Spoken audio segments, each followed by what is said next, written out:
Hello, everybody, and welcome to the PHLY Eagles podcast. The day after an unfathomable collapse for the Eagles on Monday Night Football, a 22-21 loss.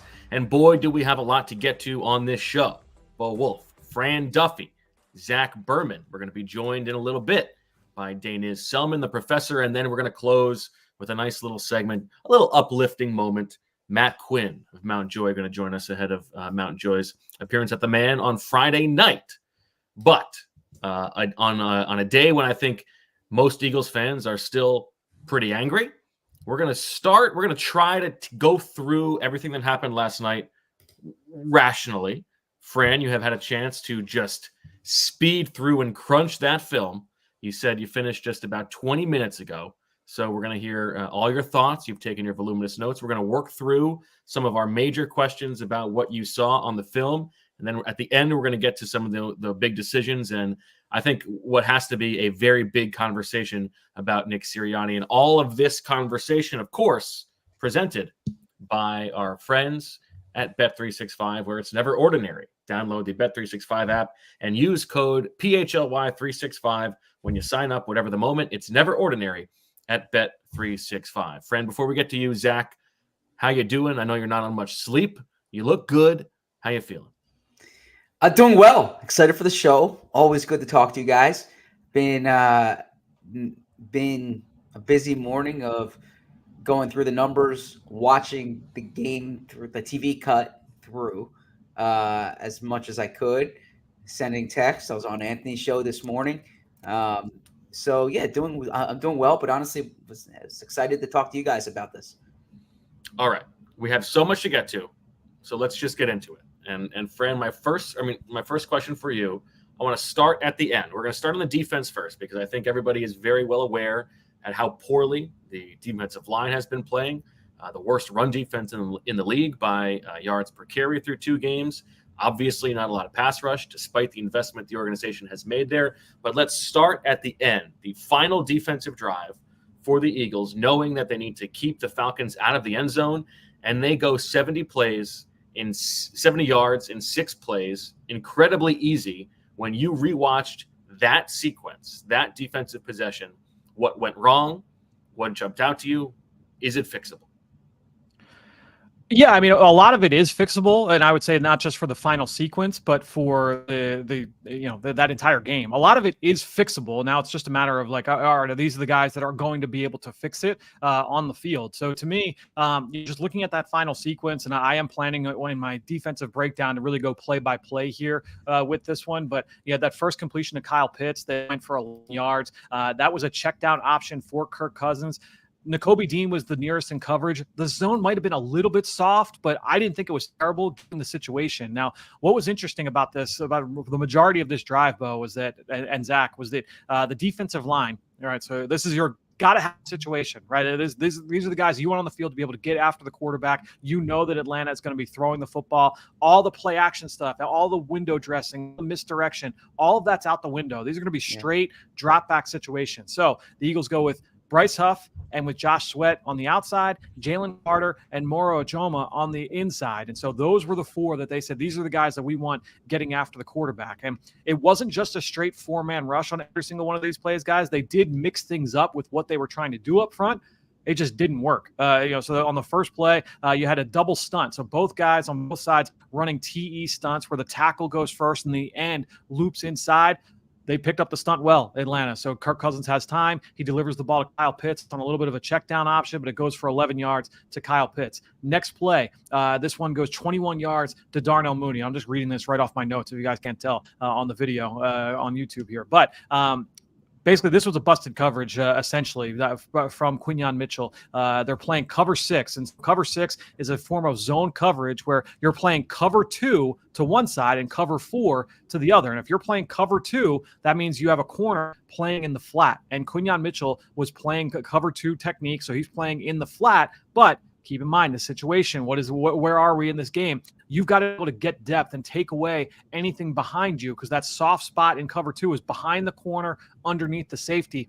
Quinn Mitchell had his eyes in the flat. Bijan Robinson's running into the flat. He's playing a little too shallow, and now you've got Darnell Mooney running behind it, and he gets open for a 21-yard pickup, and he gets out of bounds. blanket chip able to kind of wrangle him down. Very next play, you could tell that that Vic Fangio said, all right, we're not going to mess around here. Let's put everybody in ISO cover. So they're playing cover 3. So now you've got Quinn Mitchell one-on-one with Darnell Mooney. This time it was just a really good route by Mooney. And I thought Mooney had a good game in terms of running routes and creating separation. I saw that last week on film as well. Great route by Mooney. He breaks open one-on-one against Quinn Mitchell, gets open along the sideline for first down. Now, on this one, they ran a blitz up front where they blitzed Nakobe Dean and they dropped Bryce Huff, the defensive end.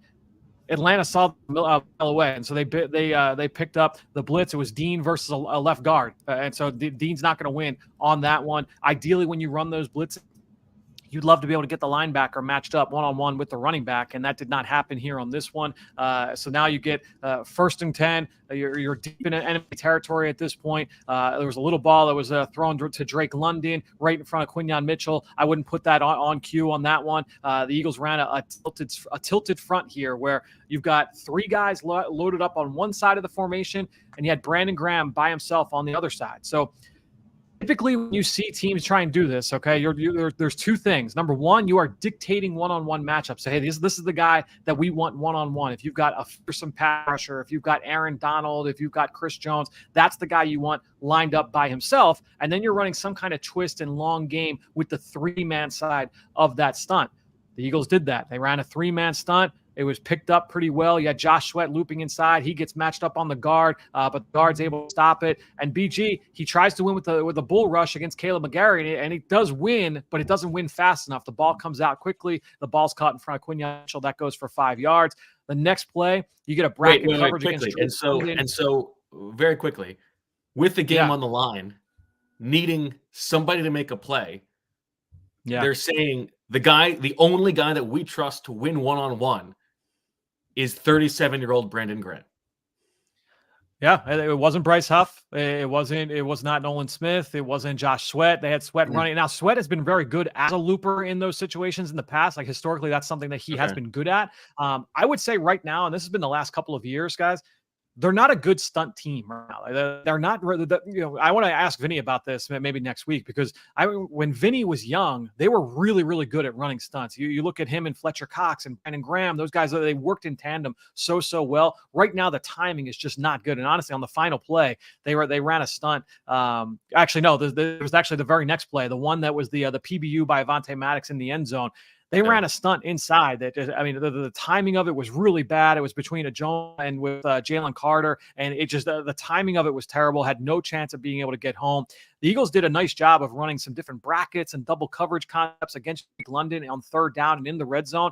They ran that on that play, so Cousins couldn't go to London. He settles for the second read on the backside. Ray McLeod. Maddox makes a play in the end zone. I thought that was a fine no call, and that brings up third down. Credit the Falcons here. For the first time in the entire game, they did a good job of getting London away from the bracket. So they moved him to the far outside of a 3-receiver set. They matched him up one-on-one with Darius Slay, and London ran a great route. It was his best route of the game. He kind of sold that he was going to work inside, then broke towards the pylon to the right. He routed up Slay, and he got open for the touchdown. And Slay said it after. He's like, yeah, that's on me. It was a 1-on-1 situation. But again, this was a situation where up front, they didn't run. They ran one stunt on that side, on that final play. They double-teamed Jalen Carter, and that was it. Nobody up front could get home. The ball came out fast, and that's the game. I have a question here regarding this, because I don't mean to simplify this or Maddenify it, if you will. But in these hurry up situations, right? We're talking about stunts. We're talking about, different things they do. Brandon Graham after the game was saying you have to build a triangle, right? But in these hurry up situations, gotta have it situations. Isn't it just my guy beat your guy, right? I mean, when I watched it back, what stuck out to me is they literally didn't touch Kirk Cousins on that final drive. There wasn't even a quarterback hit. He was not touched. Isn't it simply, this is your offensive tackle, this is your offensive guard, this is our edge rusher, this is our interior rusher, our guy beat your guy? Am I oversimplifying it? No, and that's why a lot of coaches will say that it's players, not plays in a lot of situations, especially when you get into 2-minute drill, third down, red zone. You get into those critical down and distance situations and you say it's players, not plays. And I think that that's a good situation that you could point to for that kind of scenario. And, I think that the guy that you're hoping is that guy up front for the Eagles is Jalen Carter. And for the majority of the night, and obviously he didn't play the first two series for this defense. So, we'll see if that gets talked about this week, but didn't play the first 2 drives. But for the majority of the night, Atlanta felt comfortable leaving Chris Lindstrom one-on-one. He's one of the highest paid guards in football. They said he's going to be one-on-one with Jalen Carter. There were times where they slid that way, but more often than not, they said, we're going to slide to whoever the other defensive tackle is. If it's Jordan Davis, if it's Ajoma, if it's Milton Williams, whoever that is, we're going to slide that way. We're going to chip defensive ends. There was a decent amount of chipping in those straight drop back situations. And then we're going to leave Carter one-on-one with Lindstrom. More often than not, Lindstrom won. And that was after he had, with Bo, you and I talked about it. He had a brutal week last week against Pittsburgh. He gave up something like 6 pressures. It was not a good week for Chris Lindstrom, and he bounced back in a big way against Jalen Carter. All right. So the final drive itself, any other major takeaways other than, boy, that was ugly? Yeah, I mean, honestly, it was different stuff with each one. They changed up coverage calls. They changed up pressure looks. They tried to blitz. They tried to stunt. They tried to just go straight 4-man rush. So I wouldn't say it was like, oh, they just sat in prevent defense and they just went with a 4-man rush. They tried changing things up schematically. Atlanta just had the answers, or the Eagles just made mistakes in those critical spots. Okay. Let's get to the second part of this conversation about the defense, and this is specifically the run defense, and let's focus on the defensive line as part of it. Bijan Robinson, 14 carries for 97 yards, 6.9 yards a carry. Tyler Algier, 9 carries for 53 yards, 5.9 yards per carry on the season. The Eagles allowing, I believe, 6.4 yards per carry to opposing running backs. That's the worst in the NFL. From a defensive line standpoint, does this look to is there reason to believe that this is adjustment to Vic Fangio's scheme, or is it simply these guys just don't have it right now? I think that there probably is some of it being an adjustment to the scheme. I think that you could say that for some players in some positions. And I obviously, without talking to the guys, understanding, where they're at from a mental standpoint, that's tough to say. I do think that that's fair for the guys up front, because they're being asked to play some different techniques in terms of their gap responsibilities and things like that. So what is that? Explain that a little bit. So instead of playing like a straight, hey, like this is my gap, I'm responsible for the gap between the guard and the center. There are times where, and Vic Fangio kind of bristled at this at times in the summer, the gap and a half or 2 gap. But essentially, it's not always as cut and dry as this is my gap and that's what I'm responsible for. So without getting completely into the weeds, that's essentially, that's the difference. Is that at times certain players in a certain call may be asked to play more than just one gap.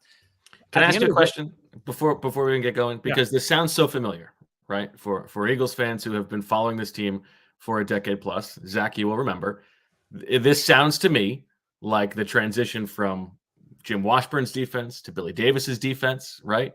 And the responsibilities on those guys. And then what then happened was the transition from Billy Davis to Jim Schwartz, and everybody's like, oh, well, we're finally doing what we want to be doing. Having gone through this already, Howie Roseman and Jeffrey Lurie, I'm so confused about the fascination with bringing in this defensive style, given the investment that they've had in the position. It doesn't strike me as a perfect marriage. Is that fair? Are you asking me or Fran? I don't know. Or both of us. Yeah, no, look, I tend to not be in favor of overcomplicating things on the defensive side of the ball. And maybe that's why I am partial to Jim Schwartz's defense, because one common response that I heard from players often is it allows you to play fast and think fast. And I don't like it when you're in week, when you're 8 weeks into this, right? If you think about when training camp started, so 6 weeks of training camp, 2 weeks of the season now, and you're saying you need to adjust to the scheme. No, like there's only 17 cracks at this.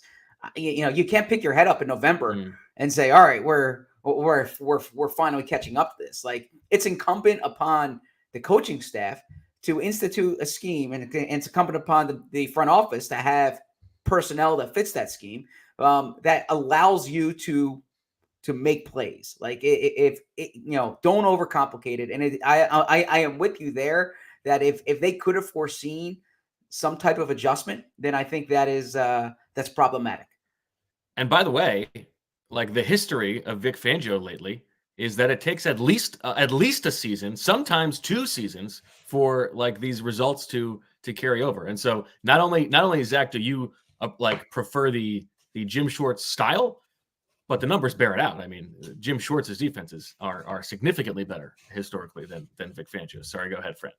I was going to say that the one thing I would say to counter that would be that you had Sean Desai as the defensive coordinator start the year last year. He comes from Fangio, and a lot of that is while it's not exactly the same, and there were certainly some changes, and you changed to Matt Patricia halfway through. A lot of that core stuff was there. And while Jonathan Gannon didn't come from Fangio, a lot of the stuff that he brought was of that same ilk, and they did do some similar things. So while it wasn't exactly the same, and there might be some terminology changes and all that, I think from a technique and from a structure standpoint, there were some similarities. So the adjustment shouldn't be quite as long as a year or 2. So when do we say the issue is personnel? Is it is that too alarmist here after this game, or are we at a point where you say, like, this is who your pass rush is, this is who your run defense is, this is what we expected of them, but they're not at that level? I think that, so, let's talk about the run defense a little bit, right? So in this game, to me, that there were missed tackles again, and that was an issue last week against Green Bay, and it was an issue in this one, and there was missed tackles at all 3 levels. There were guys in the D-line, there were guys in the linebacker, and guys in the secondary that missed tackles. So you have those. But to me, the bigger one was just being able to defeat one-on-one blocks. And one big culprit of this certainly was Zach Bond, a player that was celebrated a week ago. But the 3 of us talked about it in the show last week, was that Zach Bond, like, yes, the what he did as a pass rusher, helping out of the disguise and coverage, things like that. He showed up with some splash plays in the game. But I thought in the run game, he was okay. He wasn't terrible, but I thought he was just okay. A little bit tentative getting downhill. I thought Covey was better in the run game. In this one, I thought you saw Atlanta get up to Zach Bond too often. And a lot of these cut blocks from Chris Lindstrom, the right guard from Atlanta, were getting Bond on the ground. It was like 3, 4, 5 times where you saw 53 on the ground with his jersey, the numbers pointed straight up at the air. And to me, this is a guy that has not played linebacker at a full-time basis. We're going to make him use his hands. We're going to make him play linebacker. And I thought Atlanta did a good job of leveraging that. Now, a lot of what they did was called outside zone, where you are essentially trying to stretch the defense, create some weak points, create some stress points. A lot of people think of outside zone as an outside run play, but outside zone is created to hit right up the middle. You're trying to create that crease, stress the defense, put your foot in the ground and get downhill. Too often it was on Zach Bond's side where he got cut. He ended up being on the ground, and that's the soft spot where the defense was able to get gashed. Now, what about on the edges? Because I want to get to Jordan Davis, but on the edges, it did seem like those guys particular lost contain a few times. Is that fair? I mean, Huff lost contain in the second half. They came out and they ran right at him like 3 times on one drive, 2 or 3 times on one drive, and he lost contain a couple of them. And then we didn't see Huff for a drive or 2. He came back in late in the game, obviously, but we didn't see Huff for another drive or so. And honestly, like, if we're going strictly off run defense, like Nolan Smith is a better player than Bryce Huff right now, and I don't think it's close, because there were a lot of apples to apples comparisons playing front side and backside, where it's the same block, same run, same executing assignment for the defensive end in that situation. And Nolan Smith was flat out better and did it a better clip than what Bryce Huff was asked to do. And so if you're not going to get the pass rush juice from Bryce Huff, which the Eagles are not right now, if you're not going to get that, and you're not going to get it from Nolan Smith as he's still coming along, then I'd rather get the guy that's going to be better against the run and be able to help you more in that way. Okay, so I do want to ask you about Jordan Davis, because obviously it's a run defense is a team problem. It is not an individual problem necessarily. He alone is not responsible, and he's not on the field all the time. He played just about 50% of the snaps last night. But the entire idea behind drafting him 14th overall, trading up for him, is that he has the theoretical power to be a one-man run defense wrecking crew, right? Right now they have the worst run defense in football. How much does that fall on Jordan Davis? I would say that of the issues that plagued the Eagles defense, especially in the run game on Monday night, Jordan Davis might not be in the top 5. I don't think that was like that was a big reason why they gave up a lot of yardage on the ground. Now, I will say that Atlanta they did a lot of the outside zone, and a big thing with the outside zone, you're trying to get those guys on the move, on the run. And so if you're Jordan Davis, who's a large human being, he's going hard on the run one way, and then on the next play, he's going hard to the run on the next play, and then he's going hard to the run the other way. He did seem like he ran out of gas, but he was not the only one. There were a lot of those guys looked like they were struggling by like early second quarter, mid second quarter of chasing these run plays. Because it's not about necessarily chasing the running back. It's more you're chasing your gap. And so as if you're Jordan Davis and you're lined up between the left guard and the center, and the left guard and the center are booking it to your right, you have to chase that gap to the right. And so even if the run doesn't come your way, you spent a lot of energy in that on that rep. And so I do think that certainly impacted his effectiveness in the game. But we saw some other guys come in, and Thomas Booker really flashed, and he did a nice job. The Eagles made some adjustments to the zone run game as the game went on, and I thought they got better as the game went on from that standpoint. But still, the missed tackles and the guys unable to defeat those blocks, that was the bigger culprit in this one. So I guess, like, generally speaking, 1 to 10, what's your confidence level that the run defense can be fixed to like a league average degree? Yeah, I would probably put it at like a 7 or 8. Like, I think it can get fixed, because it's to me, it's not like it's not Zach Bond. Again, you can kind of write it off as, hey, you know what? Like the willingness is there. He made some violent stops in the game. He's got some flashes downhill against Green Bay. I thought he did some good things. You're not going to always play against this kind of system. They're going to play against this kind of system this week against New Orleans, but you're not always going to play against this kind of situation. To me, it stands to reason that they can get better, but they're going to have to prove it. They're going to have to go out and do it, because teams are going to keep pushing that button until they prove that they can stop it. All right. Well, we have a long show today. We got lots to get to, so everybody buckle in. We're going to be here for a while. But while you're doing that, let me tell you about our friends at Glatt Hair Restoration. And somebody's dinging. Who's dinging over there? I'm getting a lot of texts, but big flex. Those are your dings. Then you want to tell us what's going on? Sorry. No, I don't actually. Because you're the only one here. Well, I'm not. You and Fran, you've got good heads of hair, but I mean, you don't need any hair restoration, Zach. But some of us do, and the good folks at Glatt Hair Restoration are here for those of us who do. The Morgenstern Center for Orbital and Facial Plastic Surgery recently welcomed the Glatt Group to their practice, creating an invaluable opportunity to leverage Dr. Glatt's high-caliber brand equity and begin an exciting chapter in Dr. Morgenstern's highly respected legacy.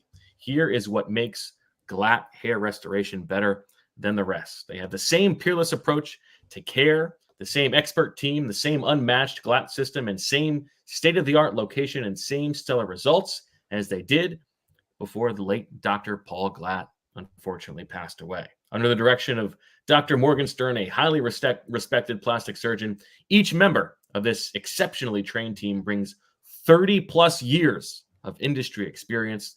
Hair restoration is all they do. This is their livelihood. So you can trust that you are in the best hands with Glatt Hair Restoration. Glatt Hair can help during all stages of hair loss with leading-edge treatments for prevention and restoration, including laser light therapy, non-invasive TED treatments, vitamin supplementation, topical and oral medications, PRP and stem cell restoration, and hair restoration surgery. Glatt Hair isn't just about restoration, it's about innovation. Their breakthrough treatments really do dramatically change lives, change your hair, change your life. Bald is now optional. If you want to improve how you look and how you feel about yourself, Glatt Hair has the right treatment for you. Regain your confidence.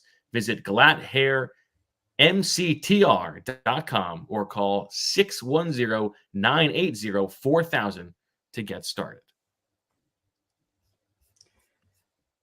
Do you want me to jump on our Rite Aid here? I'm happy to do that. No, I got it. So, okay. Look, it's that time of year, right? We're getting into the fall and fall allergy season. I know that it affects my family, my wife and my son, both affected. by fall allergies, and they started in August, and we've still got a couple months left where this is going to be a big issue, not just in our family, but in families all across the region. And the main culprits of fall allergies are ragweed and mold, and other allergens such as plants, such as sagebrush, tumbleweed, pigweed. You also have dust mites, and then maybe your pets might be guilty as well. Pet dander and fur can cause some of those fall allergies. And so allergic reactions occur when your body misidentifies a substance, such as pollen, such as the dander, all the things that we just listed out, as harmful to the body. And then your immune system, they release histamines to fight off those allergens. Interestingly enough, these are the same histamines are also the cause for your allergy symptoms. So when you have that runny nose, when you have those itchy or watery eyes, when you have that wheezing, that's why the antihistamines, that medication that you can go and buy over the counter, they suppress the amount of histamine in your body. And that's often the first line of defense to treating your allergy systems. Now, before you go to a Rite Aid, there are things that you can do to help with these fall allergies. You can shower frequently. You can check your pollen counts, and that can limit your exposure outside. You can keep your windows shut and use an AC. You can wear a mask if you do have to go outside, especially if you're in the garden like I am on a weekly basis. But if you do have to go and take that next step, you can visit your local Rite Aid. You can try a nasal rinse. You can try out some antihistamines like a Claritin, or if you want to save a little bit of money, save a little bit of cheddar, you can go over and go to the Rite Aid brand as well to get some of those antihistamines. You can try a Keterazine as well, available also on a Rite Aid brand, or a Zyrtec medication as well over the counter. Still not enough relief. You can always ask a Rite Aid pharmacist if a different type of allergy medication like a decongestant might be helpful for you. You can always ask your Rite Aid pharmacist for recommendations on ways to get relief during allergy season. All right, Zach, do you have any updates for us? Well, Jeff McClain reported that Jalen Carter, the reason he did not start the game is discipline from being late to a team event last week, or a team meeting last week. So that was on my list to ask Sirianni yesterday. I got two questions in. One was about decisions, and another was about A.J. Brown. So I'm glad there's some clarity there. Okay. Well, let's spin this to the pass rush then, and Jalen Carter is inclusive there. Now, you said, Fran, that you were a little bit surprised that there were not a ton of double teams on Jalen Carter in this game. It was mostly him and Chris Lindstrom fighting it out one-on-one. What did you see from that battle? And are the Eagles getting enough from Jalen Carter, giving the expectations through two games?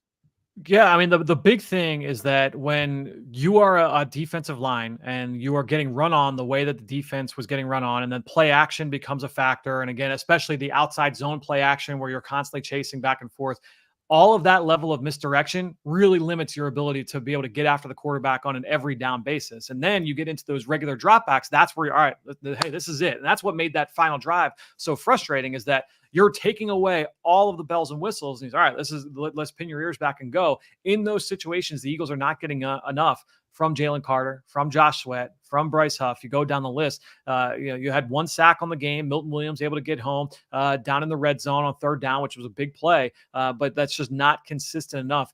There was the stat from Next Gen last night that we talked about. Kirk Cousins left the pocket one time in this game. He left the pocket one time. The pressures were not enough. The hits were not enough. Only one sack. So they need more from the pass rush, certainly, if this defense is going to take that next step.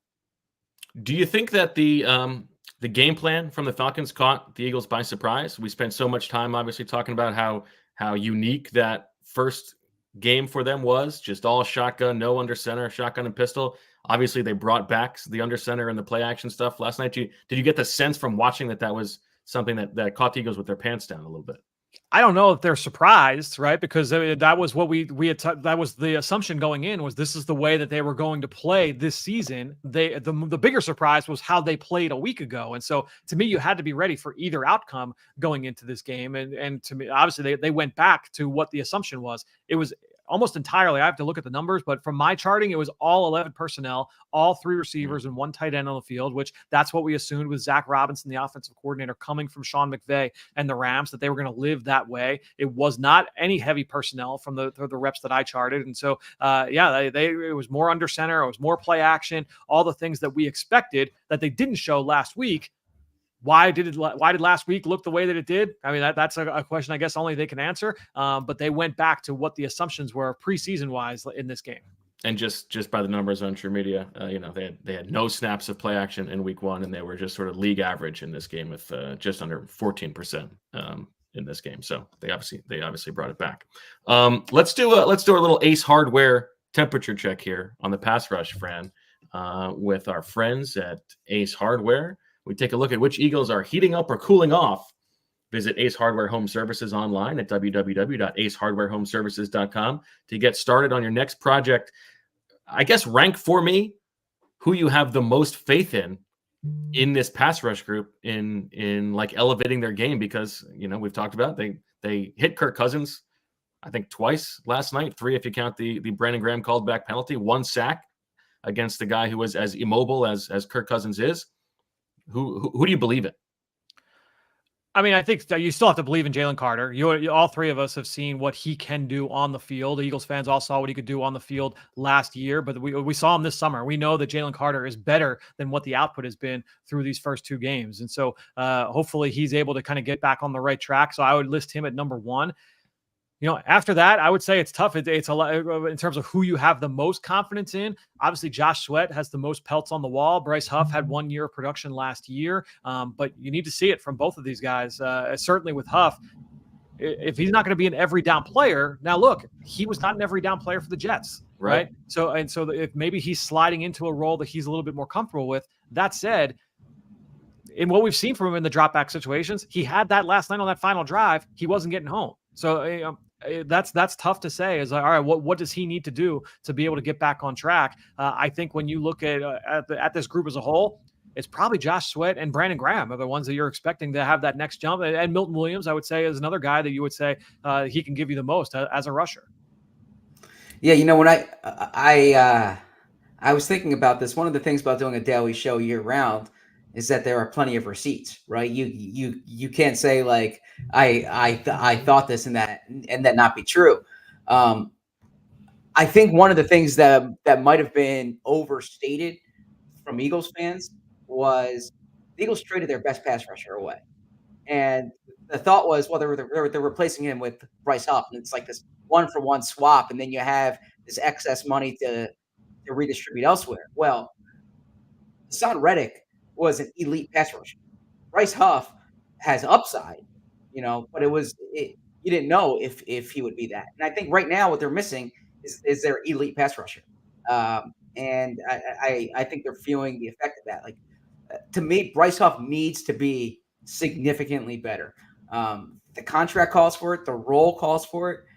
It is problematic.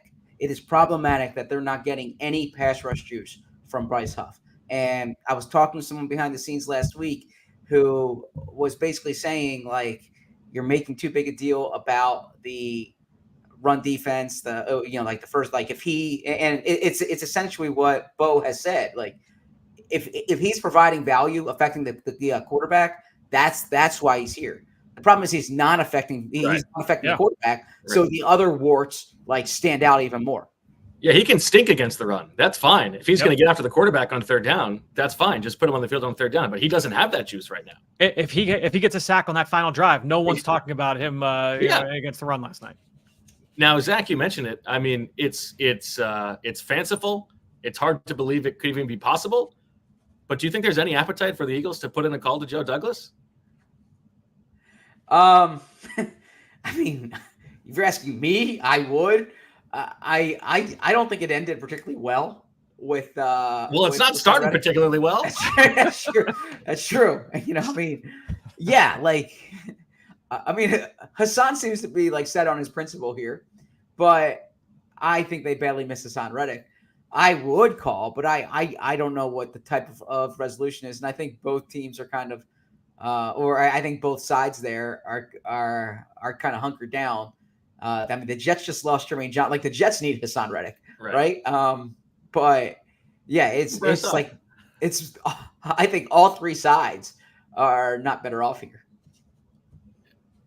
I think that there is, like, if the Eagles are going to make a move, it's already. Yeah. This is where it would come to try to find somebody on the edge. I imagine, I bet Jalen Hunt's going to get some defensive snaps next week. Like, let's just see what he's got, because they are desperate for answers here. in the pass rush, and we will see how it goes moving forward. So that's your Ace Hardware temperature check, pretty much cooling down for the entire group.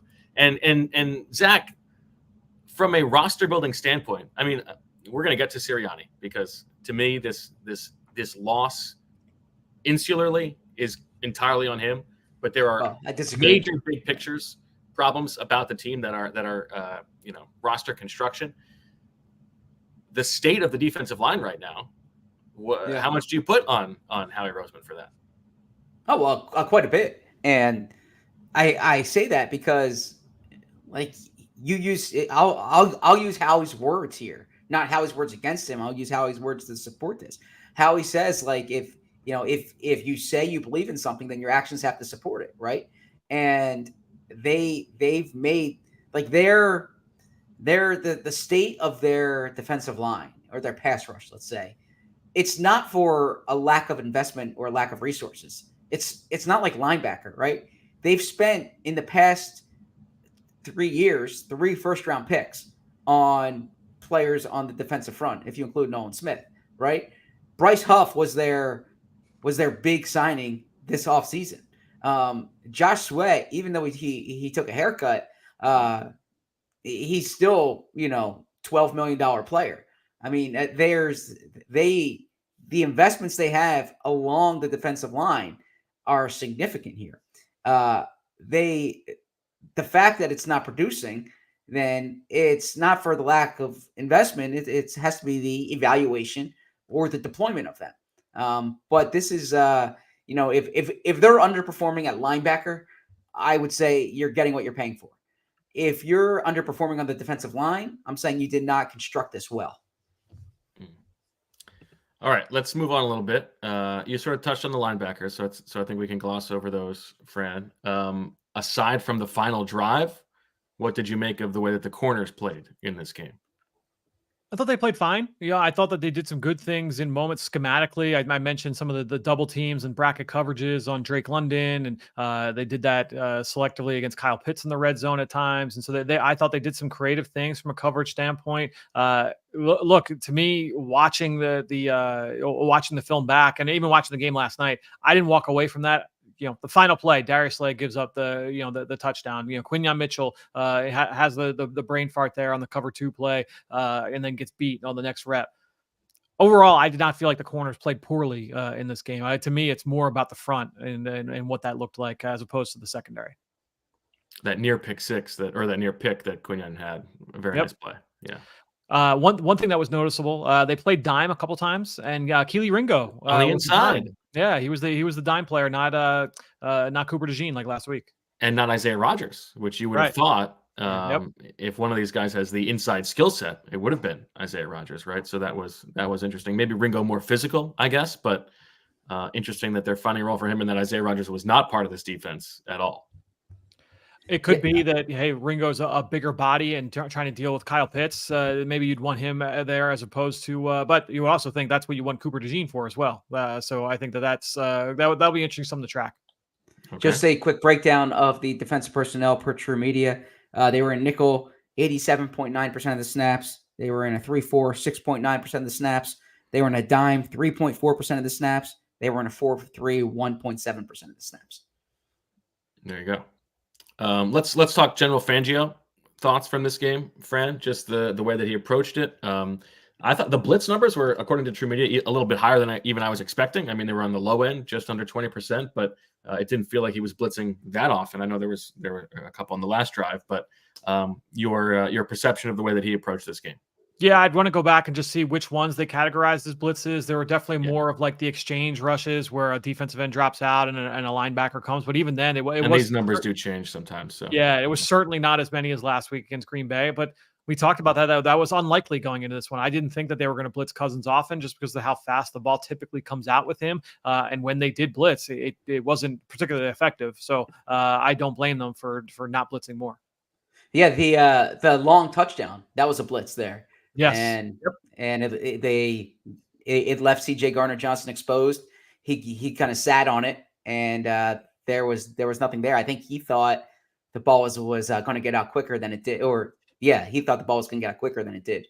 That was a cover zero blitz. So there was zero help in the middle of the field, but still, I mean, he lost on the route, CJ, and then missed the tackle after. So a double negative there for CJ Gardner-Johnson. Yeah, how do you feel about second week in a row too that's happened? Yeah, how do you feel about CJ? Because the play he makes on fourth down is an enormous play. It should be a game-winning play, right? And it's a play that you probably don't see made by almost any defensive back in the league, right? Meeting Bijan Robinson in the hole, laying the wood, and stopping him there. The guy is a maniac. He's their maniac, right? Sirianni's running over to meet him on the sideline. He probably should get penalized for taking his helmet off, even though it was after the play. But I mean, there's high volatility in what he's bringing, which for the safety position, just the name of the position, right?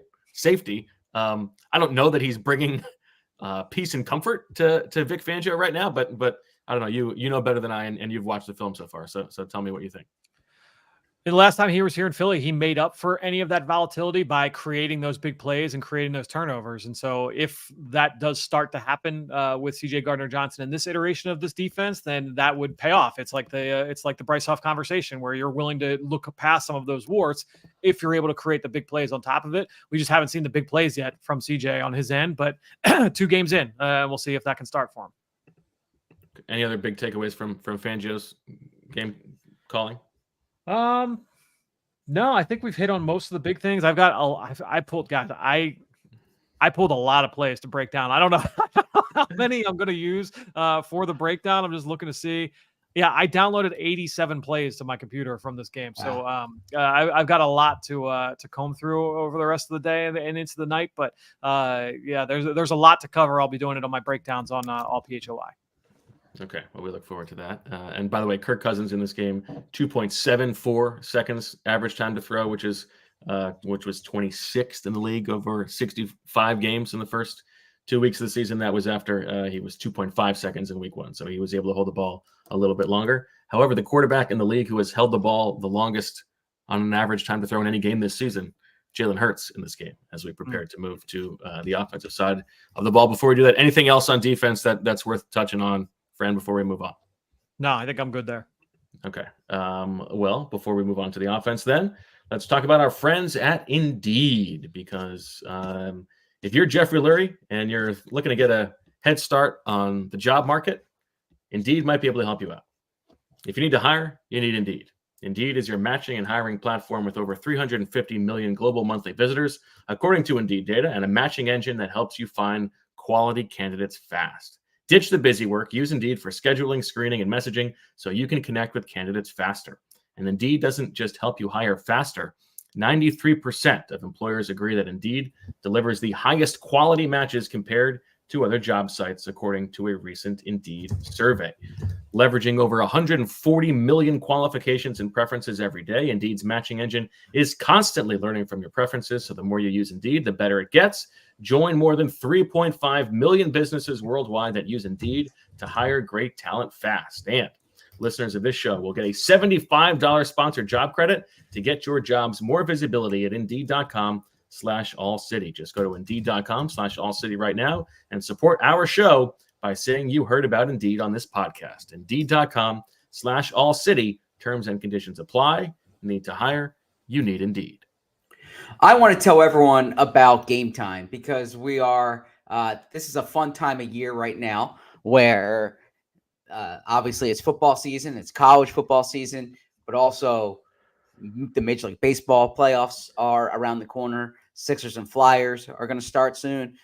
You are probably going to need tickets. And where I go for all my tickets is Game Time. By the way, comedy as well. I enjoy comedy, and I've gotten comedy tickets on Game Time. Game Time has a new feature called Game Time Picks that makes getting tickets for your favorite live events even easier. Game Time Picks filters out all the fluff to show you only incredible deals on great seats, so you don't need to waste your time searching through thousands of tickets. With Game Time, there's so many different features that I enjoy. They have curated deals that make it easier to find the best price on great seats. They have the super deal. And the super deal it's like there are tiers of deals there.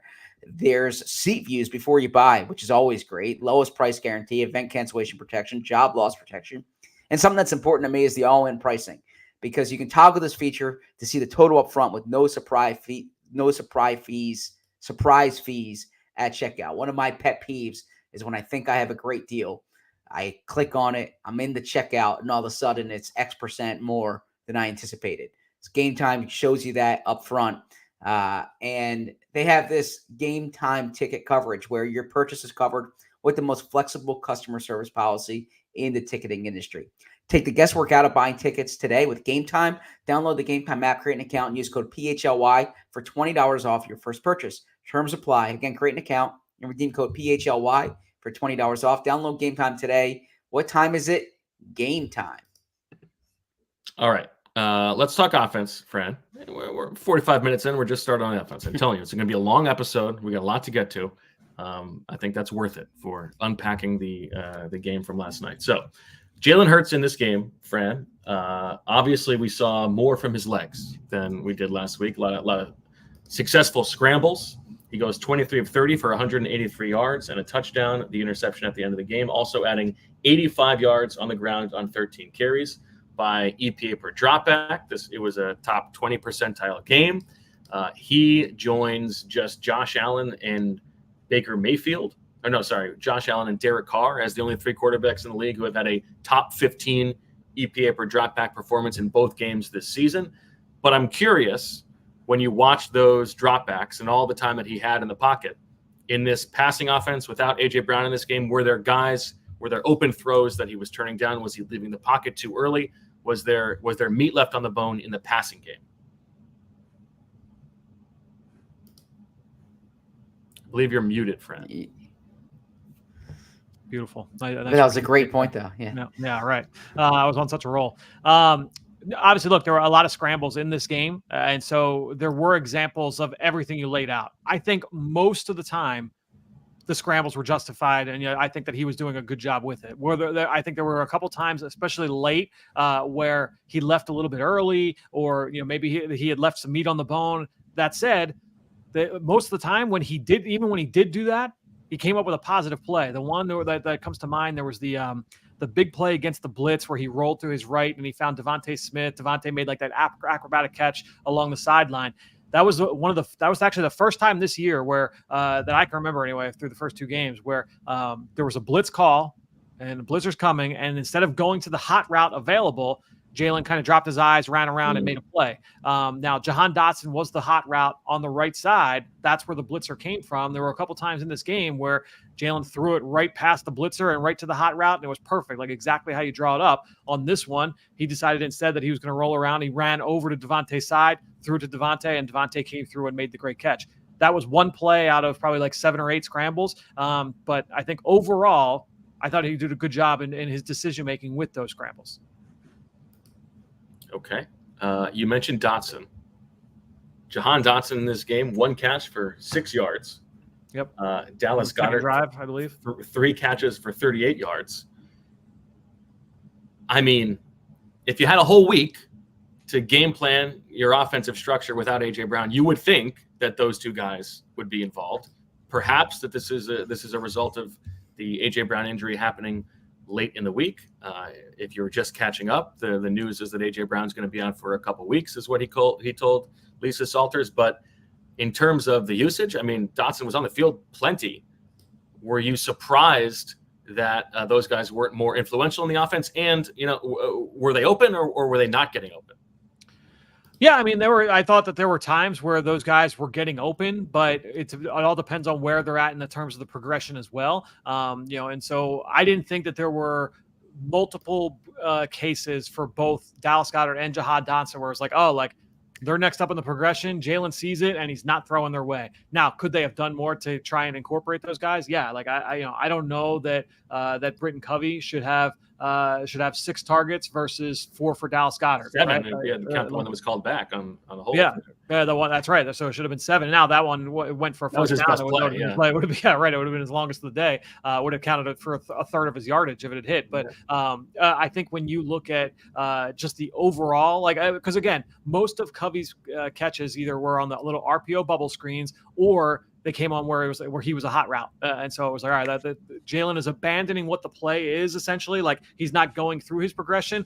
it's blitz, it's hot, so I'm going to Britton Covey. He's the option here on this one. And so look, I mean, because that's the other thing too. Like Dallas, he didn't get 2 of those targets until towards the very end of the game, and so it was most of the game, and he only had 1 target. I think with AJ Brown out, they have to find more ways, because that's one thing that Nick Sirianni consistently says is that, and he said it on Friday or Saturday, one of his final press conferences of the week, is that like this pass game is going to funnel. It's going to AJ Brown, Devontae Smith, Dallas Goedert. And the proof is not in the pudding with that one. That does not always appear to be true. Does he look good to you, Goedert? Is he cooked? Yeah.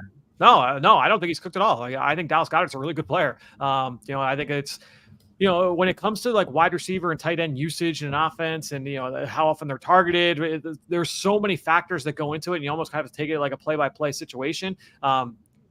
For whatever reason, like the targets just have not found him, and in this game they did not. I feel bad. Like it sounds like I'm ragging on Britton Covey, which I'm not doing. But the reality is this: he got a lot of targets there. And do you think part of that is because the Falcons wanted the ball to go to Britton Covey? Like, is that something defenses do, where it's kind of like you hear in the NBA, well, this guy's open because we want him to be open. Like we want the ball to find him because we want him to take that shot. Do you think that there was a part of this, because Jalen Hurts said after the game, like Britton Covey made some of these, clutch catches, but do you think that was kind of the way the Falcons wanted this offense to funnel?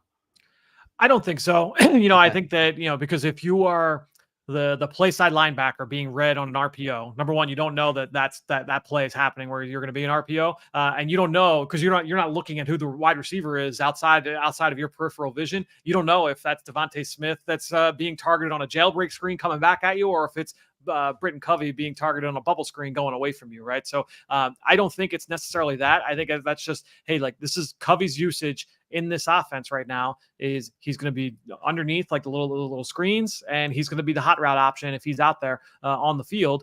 In this game, Jalen Hurts required both of those services more than what we saw from Dallas Goedert. There weren't a ton of vertical throws in this offense in this game. So I think that when you look at Goedert and where he can be most impactful, that's down the seam, intermediate routes. Like, and we've seen him in the past, like on the some of those easy button, like shallow crosses and the RPOs.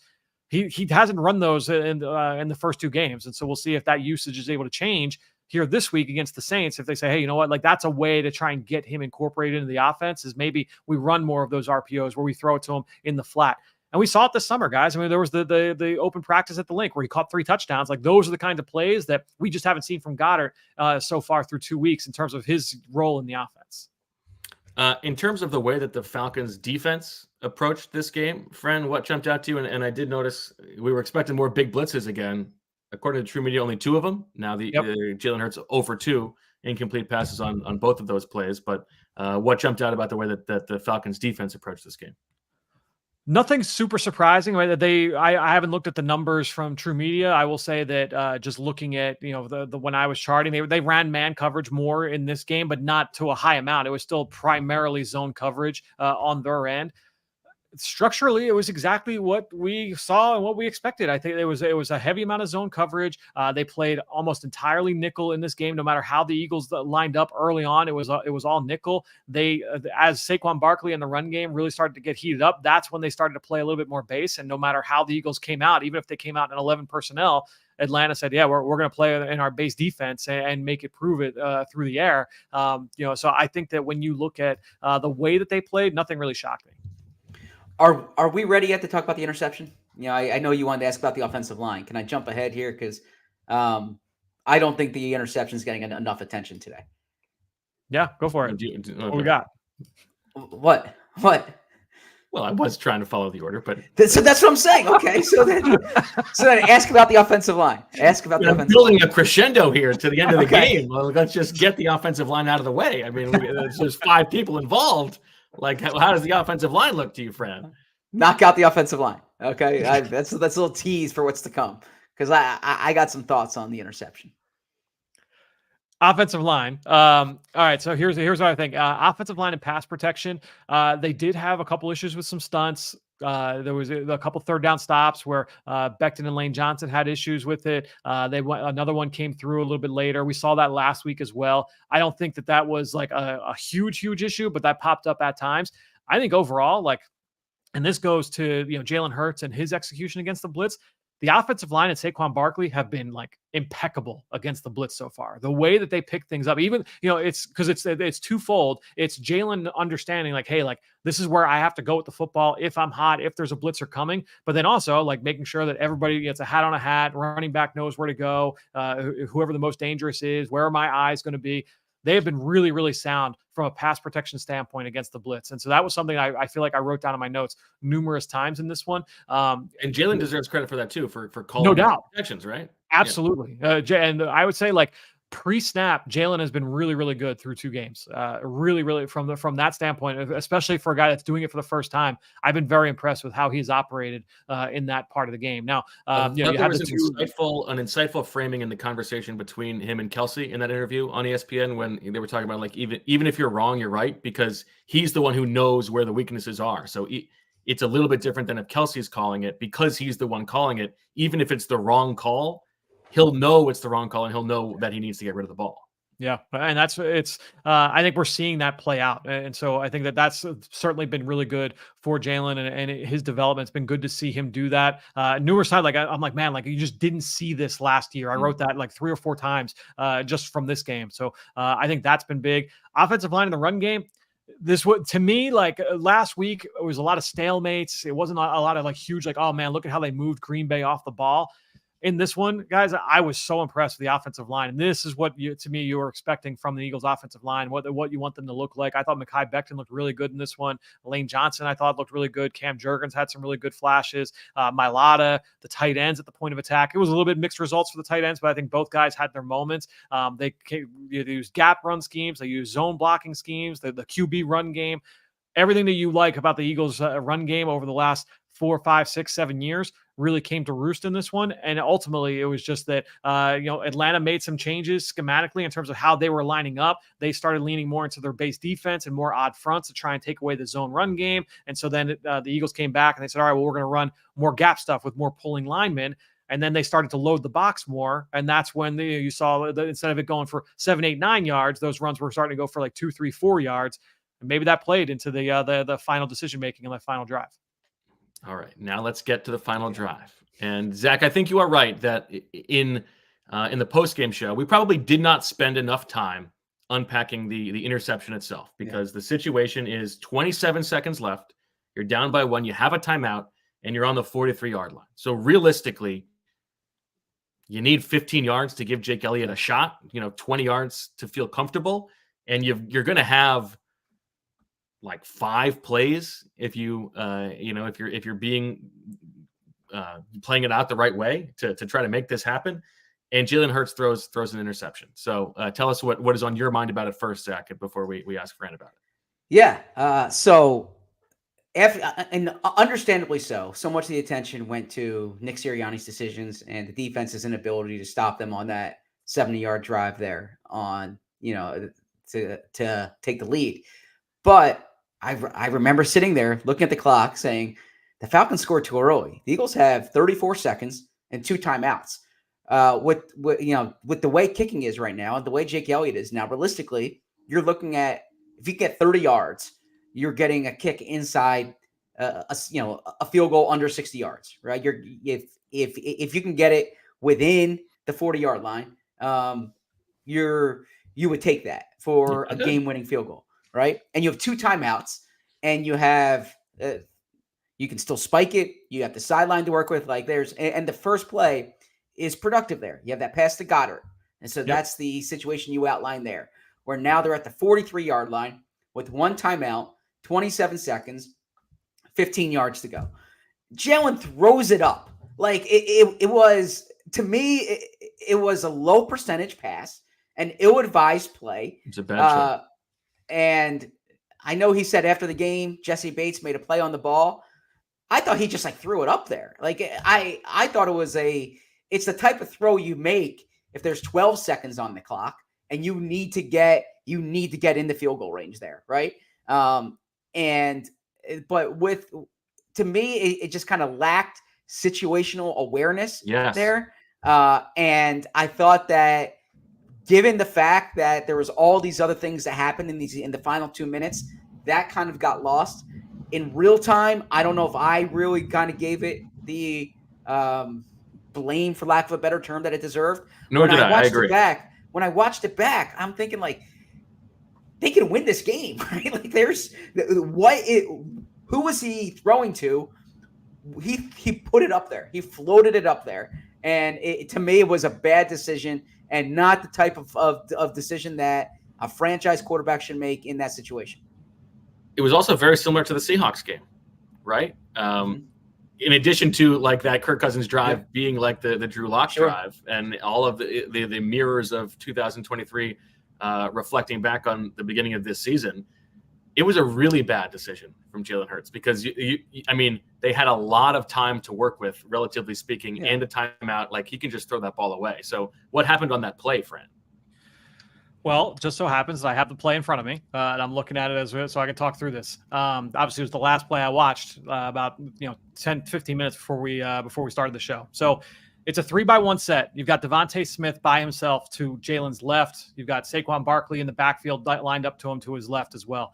To the right side, you've got Dallas Goedert as the number 3 receiver, Britton Covey as number 2, and Jahan Dotson as number 1. Now, Atlanta comes out in a pressure look. You've got 5 defensive linemen down. It's 3 defensive linemen and 2 linebackers, but 5 guys up on the line of scrimmage, and they play man-to-man coverage. It's straight cover 1. They're running. It's a 5-man pressure, so it is a blitz with a long stunt. And it's a really tough one to pick up, where you're sending one guy around 4 defensive linemen. So it was a really long stunt for the offensive line to pick up. Now, it took time to get there, but the Eagles had a vertical concept worked in. Now, the one thing I would say, comparing this to the Seattle play from a year ago, that Seattle play was A.J. Brown lined up outside the numbers, running a straight fade. And it's just like, hey, like, let's just chuck this up. This is more of a 3-level stretch concept that teams the teams use.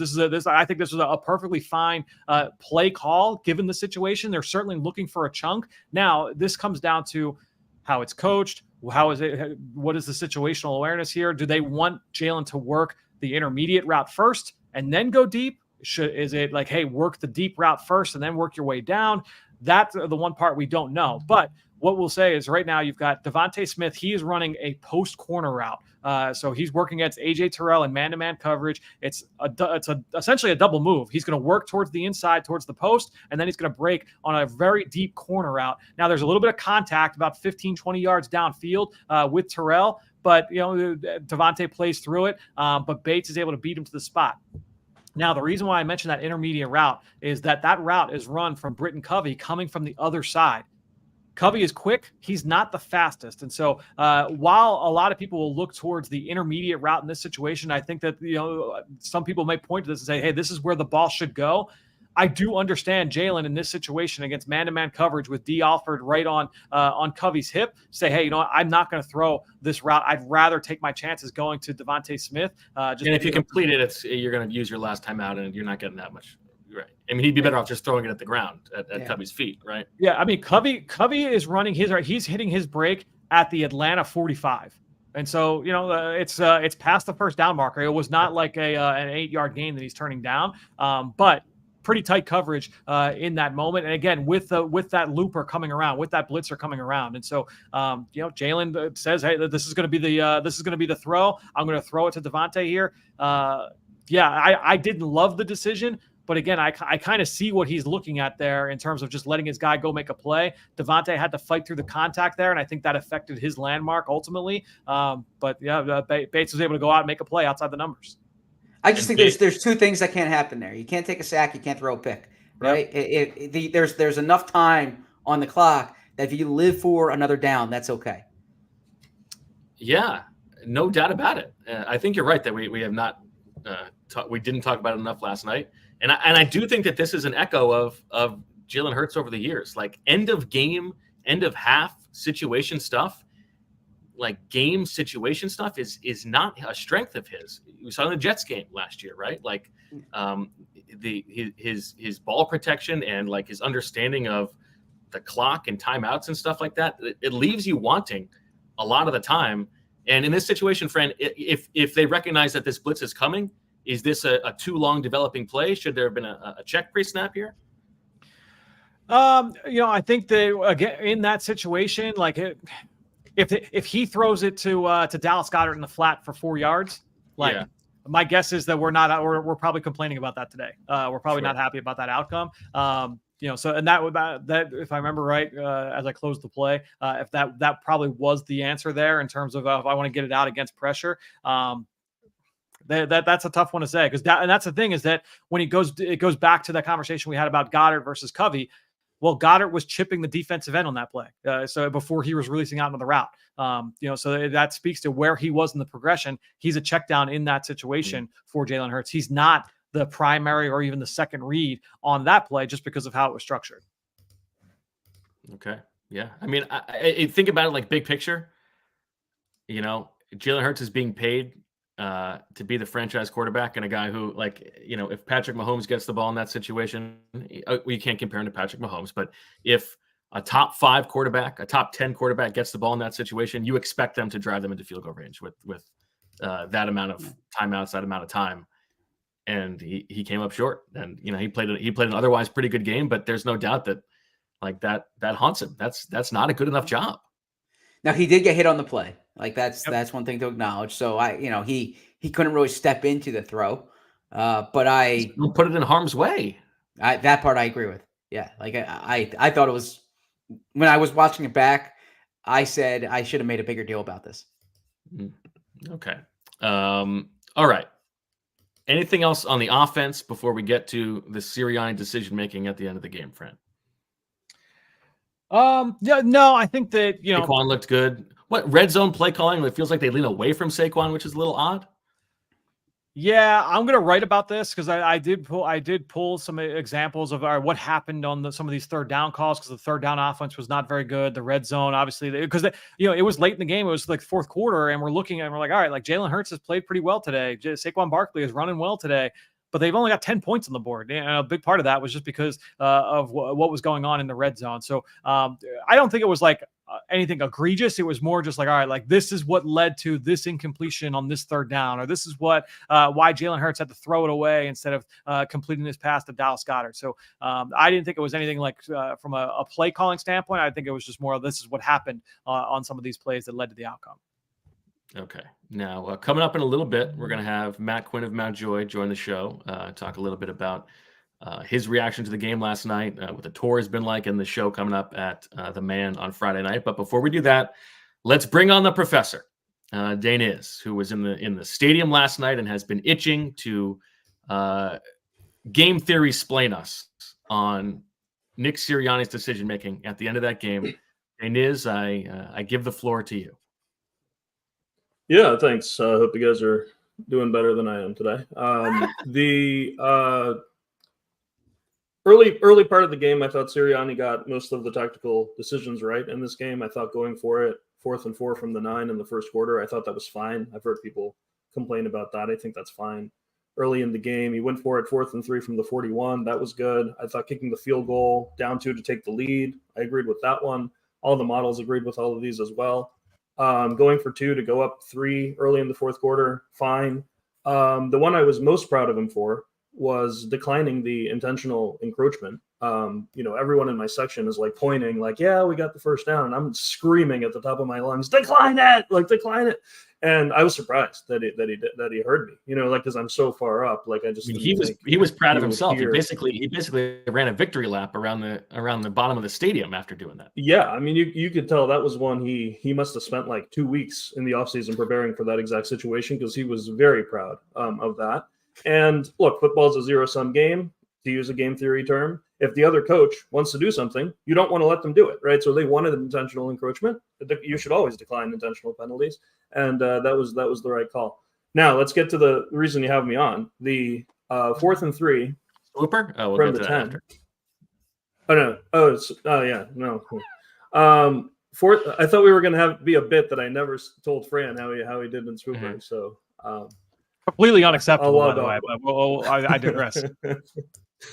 4th and 3 from the 10, up by 3, 142 left in the game. Now, there are a lot of different models that tell you things. A lot of the models are very wonky in late game situations. I'm not sure if they've all been adjusted for the new kickoff rule. I'm not sure that they all adjust very well for the psychological element, which I definitely want to talk about. According to Ben Baldwin's model, for what it's worth, if you convert there, it's a 100% win, right? If you fail, it's an 85% win. And if you kick the field goal, it's 89%. And what I want to pay attention to there is how little difference there is between failing and kicking the field goal.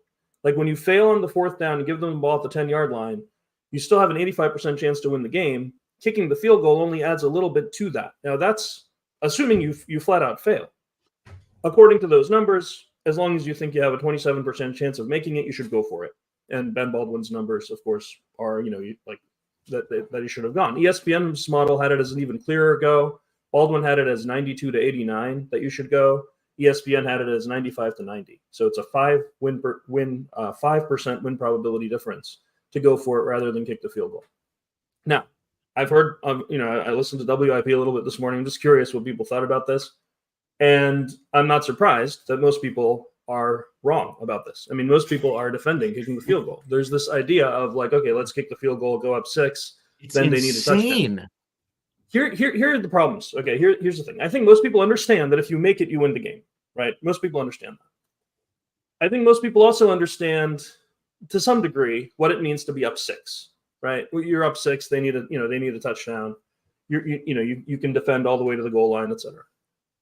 The thing that I think most people are wrong about, at least the people who are defending the decision, is the prospects of failing on fourth down and being up 3. Being up 3 with them at the 10-yard line, that's the thing that people don't understand, like how not bad that is. It's really not that bad. In fact, there's an argument to be made, factoring in the psychological element and the fact that offenses are usually irrationally conservative in those situations. I think Eric Eager had a column about this where he used some anecdotal evidence about this. Teams that are down 3 typically will play for the field goal. They are going to be very conservative as soon as they get into field goal range. In fact, for sure they're not going to go for it on fourth down once they're in field goal range, right? So they don't have 4 downs all the way down the field. And they are less likely to throw the ball into harm's way, things like that. So of course it's possible they still score a touchdown, but it's much more likely that they just kick a field goal. And there's a psychological thing that people usually miscalculate. I've just noticed this. I noticed this like when I teach my risk management class at Wharton. I also notice when I just talk to people. People overestimate how good it is to be tied. Like getting it to a tie and being in like a 50% win probability. Like when you're down by 8, people don't realize like how unlikely it is you're going to win that game. You need to score the touchdown, you need to get the 2-point conversion, and then you're still only tied. You still only have a 50% chance. And so kicking the field goal there and tying the game, not the end of the world. There's something unique about being up 3, right? If you're up by 1 or 2, I get it. You kick the field goal so that a field goal doesn't beat you. If you're up by 4, then you can kind of defend kicking the field goal because you're like, okay, well, they're gonna need a touchdown either way. At least let's not have them win with a touchdown. But when you're up by exactly 3, you have the 2 psychological elements both kind of working in your advantage. 1, they're going to probably play for a field goal. 2, and you might not want to think about it this way, but your defense is a little bit less likely to play prevent, a little bit more likely to be a little bit more aggressive, play like a normal defense. And then the other part of it is if they do kick the field goal, which is probably what they're going to play for, it still doesn't beat you. You still have a chance to win in whatever time is left. And also, of course, if it gets there, getting to overtime. And I mentioned the ESPN going model, in, and so they should have whatever sure, all slightly those coin flip advantage in overtime. Yeah, exactly, all those things. Now the Ben Baldwin and ESPN models I already mentioned. The next gen win probability model implied that the win probability kicking the field goal and failing on the fourth down were more or less the same. Like it seemed like if you kind of like backward engineered their numbers, it seemed like they had not getting the fourth down, just failing, flat out failing, and kicking the field goal were the same win probability. And if you believe that, that means that going for it on fourth down is essentially a risk-free gamble. If you get it, you win the game. And if you don't get it, you're in the same situation that you were already accepting by sending Jake Elliott out there and kicking the field goal, right? And so this is something where I don't think people realize how not bad being up 3 is and how potentially bad being up by 4, 5, or 6 is. Like that range of 4, 5, 6, where you are forcing the other team to take risks. And even Kirk Cousins is chucking it down the field, right? The guy who famously throws it short of the sticks on every big play of his career. I mean, in that situation, he's going to take risks because he has to. And it actually reminded me of the Super Bowl, right? You know, I take any chance I can to take a shot at Kyle Shanahan. I'm going to get I'll mention a decision that Kyle Shanahan made in the Super Bowl that I didn't really hear anybody criticize. He had 4th and 4 from the 9 in overtime with the ball first, knowing the Chiefs are going to get last stops. And he kicked the field goal there. And I didn't hear anybody criticize that. And you could argue, like, how can you criticize that? Like, you're taking the lead in overtime in the Super Bowl. Of course you're gonna kick the 3. But what happened after that? The Chiefs get 9 yards on their next 3 plays. It's 4th and 1 from their own 34, and they had to go for it, and so they did, and they end up winning. Now, look, that's hindsight, but it's a rare case where being tied would have been better than being up 3. Like, getting the points isn't always better, because in that situation, if it had been a tie, the Chiefs would have punted. 49ers would have had the ball, sudden death with the ball. Instead, because they were up 3, they induced the Chiefs to go for it, and the Chiefs went for it. You should probably go for it all the time on 4th and 1, but Andy Reid wouldn't have. That's the point. You're taking away that psychological advantage of the other team being too conservative away from yourself. And that's exactly what Sirianni did yesterday, and I don't think there was nearly enough made of it. And a lot of people are letting him off the hook for it. Also, can we stop kicking it into the end zone and giving the team the ball at the 30 in these situations? I think that's that's the new not going for it on 4th down. Like trust your coverage team and try to get them down at the 15 or 20, which is what seems to happen when they actually do kick it into the landing zone. So I'm annoyed by that as well. Well, and if you know you're kicking it into the end zone, I mean this is the framing to me that is the easiest to understand. When they're facing that 4th down decision, the only way we're going to lose this game is if the Falcons score a touchdown. So should we give them the ball on the 30 or should we risk giving them the ball on the 10? Make them go 90 yards to win the game instead of 70 yards. With less time on the clock. Right.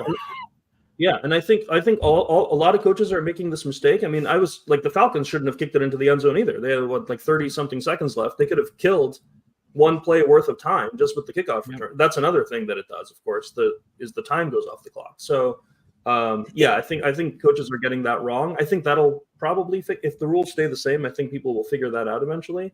But that's something that they're getting wrong. Now, you might ask me about the passing it on 3rd and 3. Yeah, that play worked. I mean, the play worked. Yeah. I think I'll defer to Fran about exactly the defense they were in and whether that was the right play call for that. But I mean, in terms of passing it there and those 40 seconds, I think if you're going to go for it on 4th down, that's not that bad a play. Like, I know a lot of people say run the ball there and then you can tush push it in or whatever. Maybe, but I mean, that play worked perfectly, and the play had been run earlier and worked earlier as well. So I don't know. I think. But don't you think you only run that play if you're going to go for it on 4th down? Not enough attention paid to not going for it. What's that? Yeah, I mean, yeah. You're going to pass the ball on 3rd down if you're going to pass it on 4th down too. If you're going to be willing to kick the field goal, then run 35 seconds left on the clock. If that's how you're going to play it, you got to know going into the series, right? The time only matters if you don't get it, right? So if you think that they're selling out against the run and Saquon's going to be open in the flat, with something built in so that he doesn't throw it away or something but yeah, I mean, look, I understand that part of it. I think the same kind of built-in conservatism that people have that make them not criticize the field goal is the same conservatism that has them criticizing that pass. So I think that. I think if you're okay with going for it on 4th, you also have to be okay with passing the ball there because the time only matters. I'm going to combine. Yeah, so I'm going to combine two thoughts here because I said this last night and I wrote this and I agreed with Professor Selman. I didn't mind the pass there because the play worked, right? But to use kind of the logic that was outlined here, okay, was you need to go into that 3rd down knowing that you're going to go for it on 4th down. For the numbers that Professor Selman outlined. So And I really didn't think this way until I was listening back to the show, and Bo brought this up on the postgame show, was that if you run the ball on third down, you can throw the ball on fourth down there, knowing that if it's incomplete, the clock's going to stop anyways, right?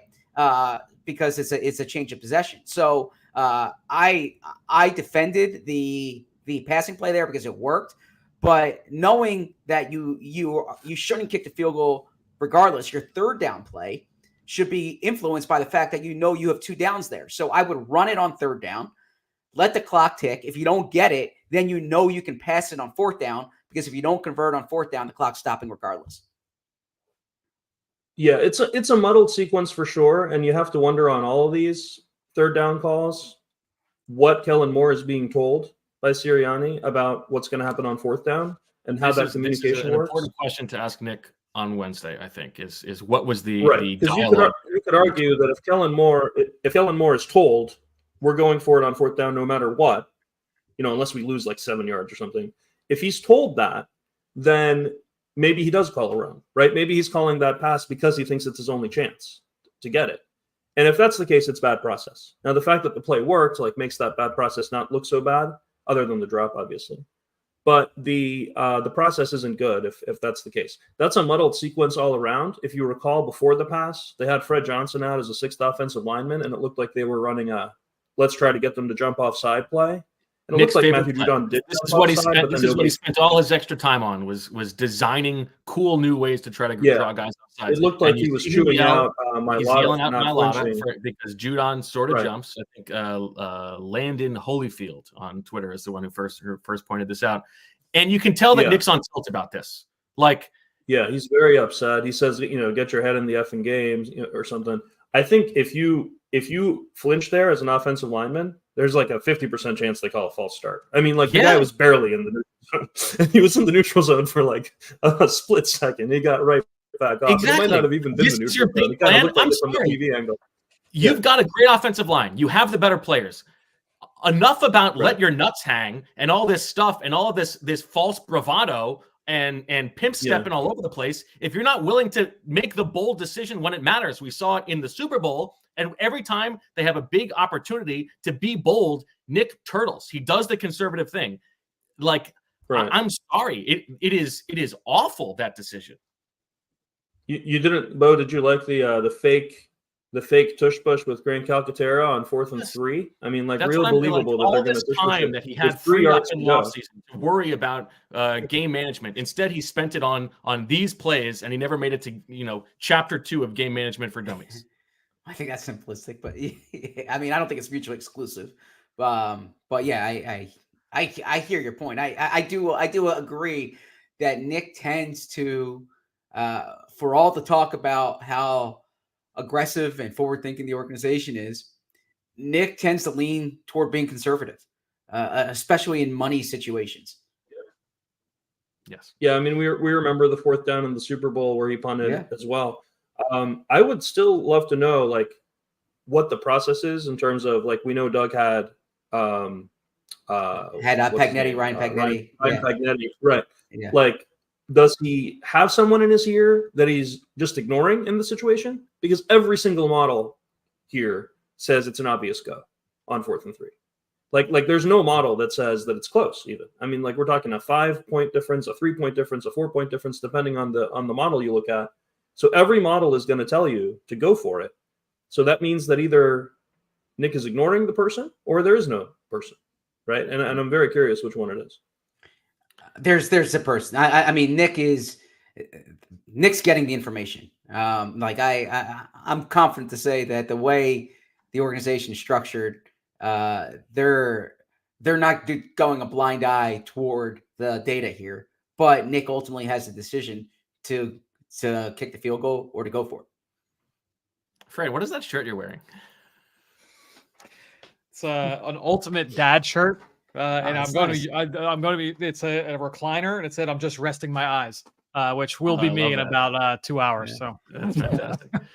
All right, Deniz, thank you so much. We will talk to you on Friday for your regularly scheduled show, but we appreciate you dropping in to drop some game theory on us.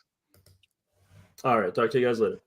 All right. Again, no Swooper results. Just Oh, unbelievable. Swooper. I mean, what are we know doing what? here? Let's I've do been it. sitting here for 90 minutes waiting for this. Let's go through it. Zach, you hit on at least one of the following happens on the Falcons' first possession. You had the Kirk Cousins under center play action, so your poo-poo platter delivered. You did not get Kyle Pitts, 54 yards receiving, and you did not get one of the best ones of the week. The score at the end of any quarter features a larger number, perfectly divisible by a smaller number. So you hit one in this Swooper, but you have your 7 turkeys remaining. Bo, the Falcons score no more than 12 points. Did not happen. Saquon Barkley and Drake London have more total yards than Bijan Robinson and A.J. Brown. That does hit. Zach's connection is spotty on the postgame show. Crystal clear from ZB from the link, so good job there. And then Jeremiah Trotter does not play a single snap on either punt or punt return, just like he surprisingly did not do in week 1. That did not happen. So I also have 1 point through this first week, tying Zach with 2 turkeys in hand. Now Fran, who dipped into his future turkeys to get the Eagles win the game. Of course, that one did not deliver and would have delivered him a second point, but no. He has Saquon runs for at least 100 yards. Did not happen. Should have happened.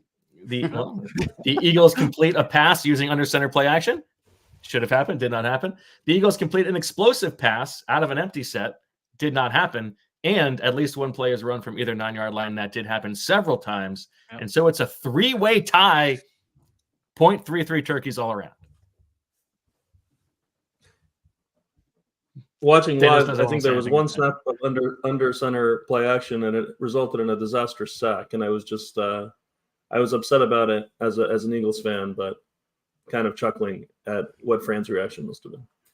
That's what we hope to bring Swooper. Swooper brings a little bit of levity when otherwise the game is dire. When the first punt got down at the 8, I was very upset. But thankfully, it was a couple drives later. We had a few plays from the 9 in hand. The Saquon, what did he finish? 95 yards on the ground. One less penalty. Maybe a run on a 3rd and 3 somewhere along the line. Could have put me over the top there. Could have, should have, would have. Yeah. But oh well. All right. Thank you, Professor.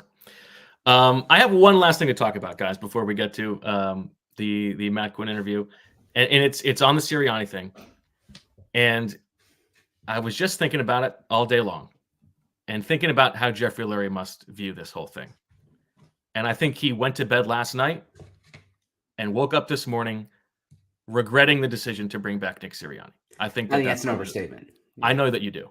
But here's what I'm thinking. And what does that mean? Yeah, I know that you do. Okay. I think the poetry of it all. Okay. Last night, you've got Nick Foles in the building, and you've got Bill Belichick in the building, right? The guy who you flirted with last year, and the guy who is the perfect, emblematic example of what being bold brings you as a franchise, right? Nick Foles walking over to Doug Peterson. Hey, how about Philly? Yeah, let's do it. Like, let's do the bold thing. And this is an organization where you are emboldened to do those things. This is an organization that cares about the analytics and the things that in the big picture give you an edge. And in this game, when Jeffrey Lurie gave Nick Sirianni the opportunity, okay, I'm bringing you back. I need you to get better at these things. And he's on the sideline in week 2, not having the sideline comportment that we know that Lurie wanted him to work on this offseason. And he's going on tilt about not, Jordan Mailata not flinching. And it's taken him out of making the correct decision at the end of the game, the decision that should have won them the game, a decision that ended up losing them the game. I think that Jeffrey Lurie, in his heart of hearts, knows that he thinks he probably made the wrong decision. And that doesn't mean that this season's not going to still turn around. They could be fine. The schedule is generous enough. Maybe the defense turns it around. Maybe A.J. Brown comes back and they can still go out and win 10, 11 games and win a playoff game or whatever. But I really, just knowing Jeffrey Lurie and the way that he thinks and the things that he cares about, I would be shocked if he is happy. And, I went to the dentist this morning. I imagine that Nick Sirianni's meeting with Jeffrey Lurie's this week is going to be much worse than the dentist. That's going to be worse than pulling teeth. I feel like Jeffrey Lurie has to be absolutely livid about what he saw last night. Well, there's 2 separate things. You can be livid about what you saw, and then also think, then also not have regret at this point. Like those are two. I agree with you. He's livid about what he saw, for the reasons that you outlined. As far as the decision to bring him back, like one thing that I do know about Jeffrey is he's steadfast about not making decisions with incomplete information, and 2 games is incomplete information. So now if this is, I think he could have that sentiment in week 15 if they're a middling team and these kind of decisions happen. But I don't think Nick Sirianni went to bed last night having these global thoughts about bringing Nick Sirianni back. I think it was more a livid about the way that transpired. So I don't think there's these sweeping conclusions, because it is a long season and the information is incomplete right now. I side more with Zach on this one. I think that if this were to continue, then obviously that's when decisions will be made. But and not that he would make a decision right now anyway. I don't think he's that kind of owner. But I do think that you got to let the season play out until he feels that strongly about it. I'm not saying he's going to fire him. Of course. Yes, I think he thinks he made the wrong decision. You said that you'd be shocked if he doesn't regret that right now. And I'm saying I don't think he's operating in those terms. Like I would be shocked.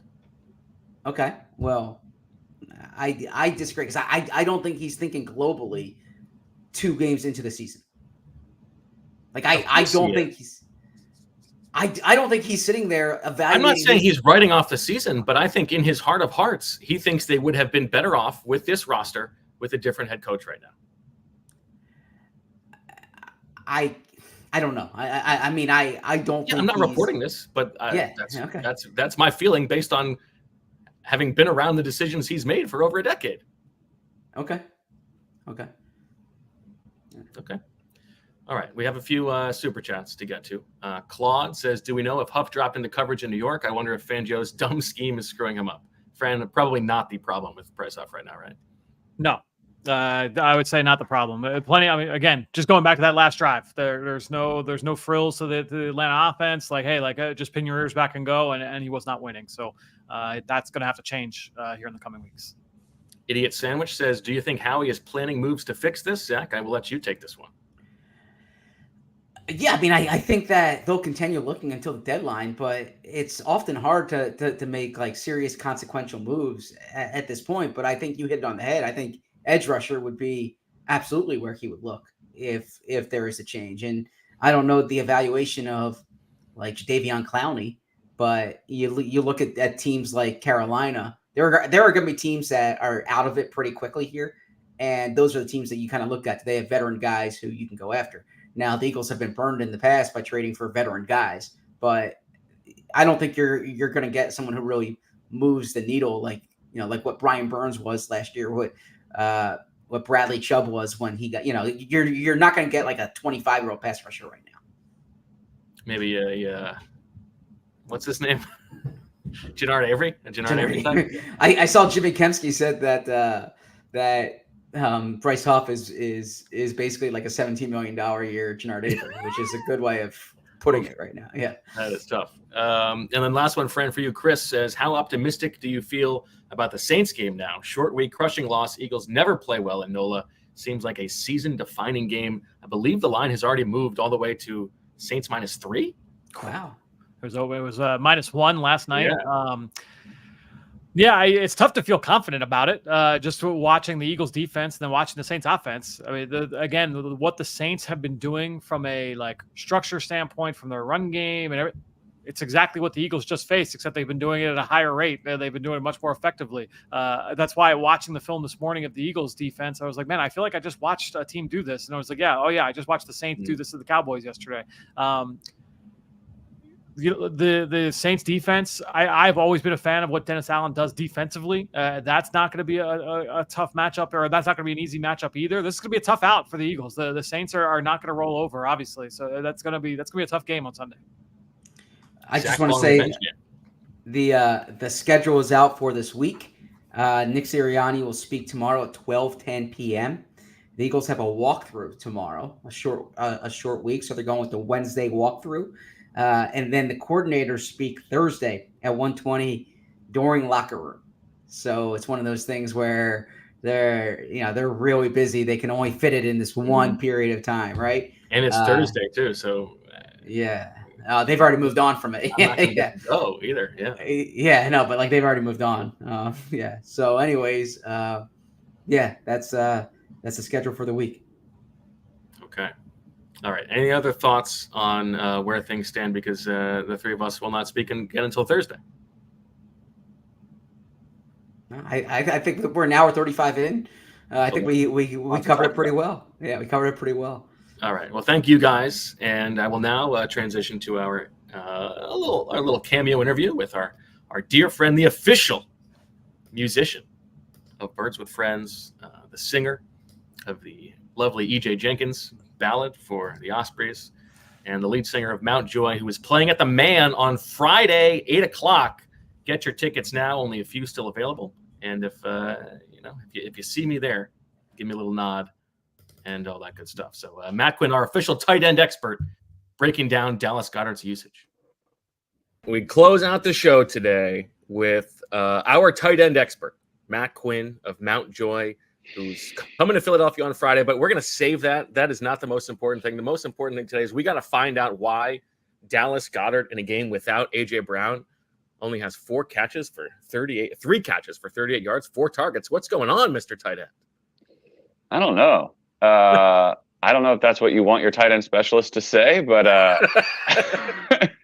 I don't know. I don't know. I guess like maybe this is a hot take, but I've been hearing like a little bit of what everyone's been saying about the game or freaking out about the game. I didn't think the offense was terrible. I thought they had chances. Obviously, I didn't really have an issue with them going forward on 4th down in the first half there. Totally agree. Got to mirror the analytics. We know the Coach Flynnism. Yeah, and if you just think about it, they went 1 for 2 on those 4th down decisions, and they got a touchdown out of it, which is better than if you got 2 field goals. Yeah, I guess that stuff doesn't bother me. Obviously, I'm not sure what's going on with Goedert situation, but yeah, I don't know. I didn't feel like the offense was terrible. I obviously would love to see more Calcaterra as the tight end guy, but well, how about E.J. Jenkins? Yeah. Also, it does seem like I know you guys talked about this a little bit, and I'm always half joking when I'm giving tight end takes because I am not a tight end specialist. Yeah, this is an inside joke for the sickos. Yeah, but it does feel like there have been a few times actually where like Calcaterra, like at least last night there was a moment where he was like literally tasked with blocking Matthew Judon on an important block in the play for a running play, and he got slammed in the backfield for a big loss there. But it does make you think, like, you have Jack Stoll, like, is this an overthink in terms of Jalen trusts him? Jalen trusts him. But I like a Calcaterra though, so I hate to throw him under the bus. I don't know. That's my overall hot take, is that I actually thought the offense was fine to good at times. They just ran the ball a lot. So there wasn't a lot of scoring that's going to happen when you do that. But I don't know.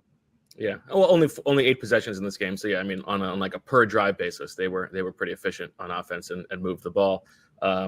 Give us the sort of the lay of the land. You are in Charleston right now.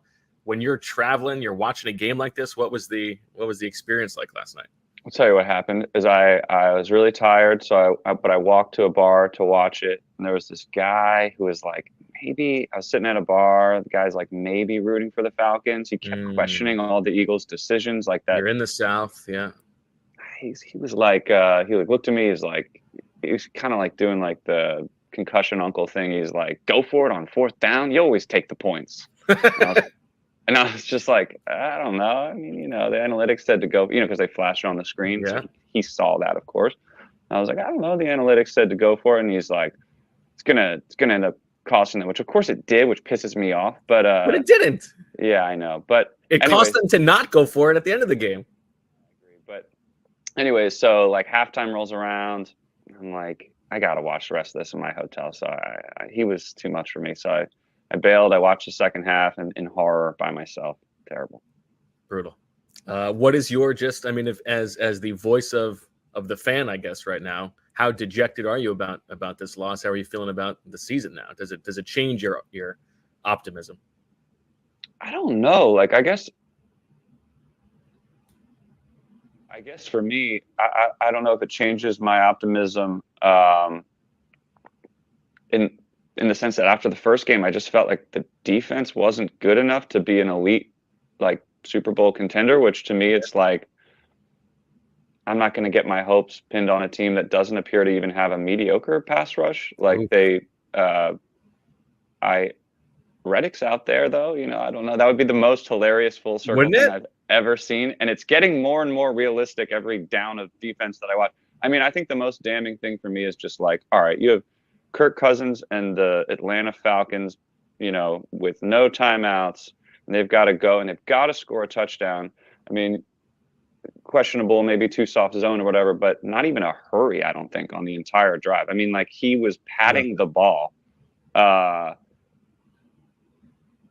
that point, you're not beating anyone. So I guess my long view is pretty unchanged, that unless they make like a pretty drastic move at defensive line. Also, like, I know you guys talked about it, but pretty uninspiring, like, defensive line play across the board. I think whether they've been able to just, I don't know, I don't watch it closely enough, but whether is Jalen Carter just getting triple teamed or is he just ineffective? I don't know, but yeah, I just don't think the defense is good enough. I like some of the aspects of the defense, but I think you got to have like a top 10 defensive line to have a realistic shot to win anything important. I don't think they have that.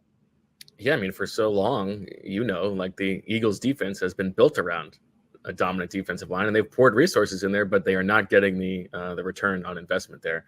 However, if you do want to get a good return on investment, Matt, this is not an ad read. This is a pitch for Mount Joy coming to the Mann on Friday, coming home. This is like a home game for you. What is the excitement level? This is also coming towards like the tail end of what has been a very long road for you, right? Yeah. We've been out for most of the spring and summer, and this is the stretch run here, and obviously getting to end one of the last shows in Philly. The show is almost sold out, which is insane for us. It's going to be a really special night, and I don't know. It's always like, for us, it's like we can't really lose like the Eagles do, so we kind of get the best of Philly fandom without the. I mean, we could lose. Don't get me wrong. We could blow it like really hard somehow, but for the most part, it's always really fun to play in Philly, and I'll have a lot of like friends and family there, which actually just makes it more nerve-wracking. But it's ultimately really, really fun. And if you want to come, get your tickets fast. I think they should be gone soon. Yeah, I will be there if you're looking for a nice handout. Enough distance from the loss that you can move forward to it. Is it you mentioned you get a little bit more nervous? What is that like? Do you? It's just like, I think I don't know, like performing in front of people you don't know versus people you do know, for me is just a little bit different. It's gotten easier over, I've done this a few times now, but big flex. I don't know. It's just like, you'll be, sometimes truly I'll be like playing a song and I'll like see a childhood friend or something. I'd be like, whoa, like it just kind of, that's trippy, throws you off a little bit or something, but not too bad. I think it's ultimately, it's pretty special. Like, I mean, I grew up playing open mic nights at Milk Boy and playing to small numbers of people and being, super nervous. So I try to speak to that person, be like, what would that dude think right now, like before going on? And it makes it pretty exciting. It's pretty healthy perspective. I like that. We should, for the really granular sickos, ask about how your performance of E.J. Jenkins ranks among your greatest musical accomplishments. I'm glad you asked that, because I feel like you deserve a lot of credit for that isn't necessarily been given. Bo wrote I would say 98% of that particular rendition of EJ Jenkins. Yeah, but you made it so much better. I mean, I just performed what the songwriter wrote, you know, and it was fun. We were in Seattle. We had just done a sound check, and I knew You just flew in from Alaska. Yeah, but I knew that the band, like, I didn't want to do it in front of everyone because it's so weird and impossible to explain. Yeah, of So course. We did a sound check, and I saw everyone going to the green room. So I like quickly spun move, ran in the bus, locked the back door, and did that in the dark in the back of a bus somewhere. So. That's so funny. They're all whispering like Matt's working on this secret project again. Like, yeah, he's trying to leave. He's trying to go solo, leave the band. What is going on? And it's actually just this nonsense thing for this ridiculous podcast. Hey, it always starts. It always starts as nonsense, but who knows? Maybe there'll be a musical element to the PHLY show soon enough. Ooh, now we're talking. All right. Well, I don't want to take too much more of your time, Matt. Thank you so much for grinding the film on the tight ends, but most importantly for providing so much musical genius for the Mountjoy fans and all of us here. And I very much look forward to seeing you on Friday night. Awesome. The Birds are going to be all right, and maybe just all right, but that's okay. That's okay. Well, you know what? You get 15 more Sundays at least, so there's something to root for.